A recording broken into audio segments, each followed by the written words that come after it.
राजधानी रांची के राजभवन के समीप आज अनुसूचित जाति द्वारा एक दिवसीय धरना प्रदर्शन किया गया, जिसमें राज्य के पूर्व नेता प्रतिपक्ष और बीजेपी नेता अमर कुमार बौरी शामिल हुए। अनुसूचित जातियों ने लगातार विभिन्न मांगों को लेकर समय समय पर धरना प्रदर्शन करते आए हैं। ऐसे में समाज के लोगों का कहना है कि समाज का 14 सूत्री जो मांग है सरकार अब तक पूरा नहीं कर पाई है।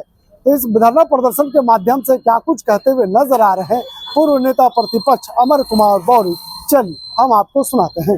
झारखंड में पहली बार अनुसूचित जाति समन्वय समिति के बैनर तले सभी ऐसे उपजातियां जो झारखंड में निवास करती है अनुसूचित जाति वर्ग, उनको एक मंच पे लाने का प्रयास किया गया है। और जो एक कॉमन समस्याएं झेल रहे हैं पूरे समाज के लोग, उसको लेकर के दलगत भावना से ऊपर उठ करके ये प्रयास किया जा रहा है कि झारखंड बनने के 25 साल के बाद भी जो तवज्जो अनुसूचित जाति वर्ग को मिलना चाहिए था, उनकी समस्याओं के समाधान के लिए मिलना चाहिए था, वो कहीं न कहीं नहीं हो पा रहा है। तो एक जनदबाव बनाने का ये प्रयास है और अपने मांगों को लेकर के हम लोग राजभवन में दिया है और देख करके आगे बढ़ाने का।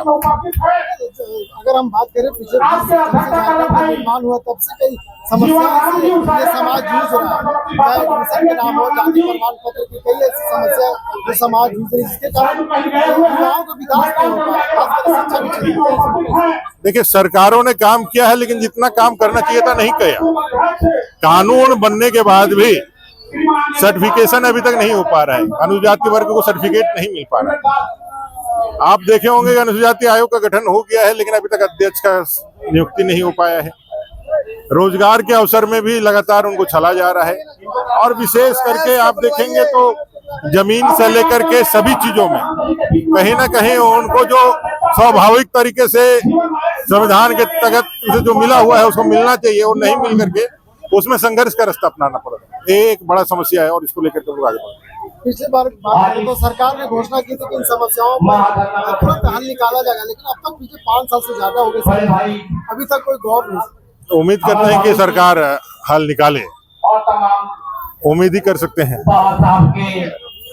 अभी का समस्या सबसे बड़ा यह हो गया है कि जो सरकारें हैं वो संविधान की रक्षा करने के लिए संविधान की ताकत का प्रयोग करके गरीबों के कल्याण करने का शपथ जरूर लेती है, लेकिन सत्ता में आने के बाद उनकी दृष्टि संकुचित हो जाती है और सिर्फ अपने वोट बैंक और अपने सत्ता तक आने के लिए जितना जरूरत है उसी को फोकस करके बाकी लोगों को दरकिनार करती है। इसका खामियाजा भारतीय लोकतंत्र में गरीब तबके के लोग, विशेष करके दलित आदिवासी, वो सबसे ज्यादा उससे जूझते हैं, उसका शिकार होते हैं। और कहीं ना कहीं हम कह सकते हैं कि इस समस्या से झारखंड के अनुसूचित जाति वर्ग अभी समस्या से समाधान खोज रहा है। तो मुझे सरकार से उम्मीद है कि भाई जो समस्याएं हैं वो जीवंत है, डेली हर दिन यह गरीब समाज उसके लिए संघर्ष कर रहा है। आप ताकत में हैं, आपके पास ऑथोरिटी है, आप इस समस्या के समाधान करने में अच्छा से पहल करें।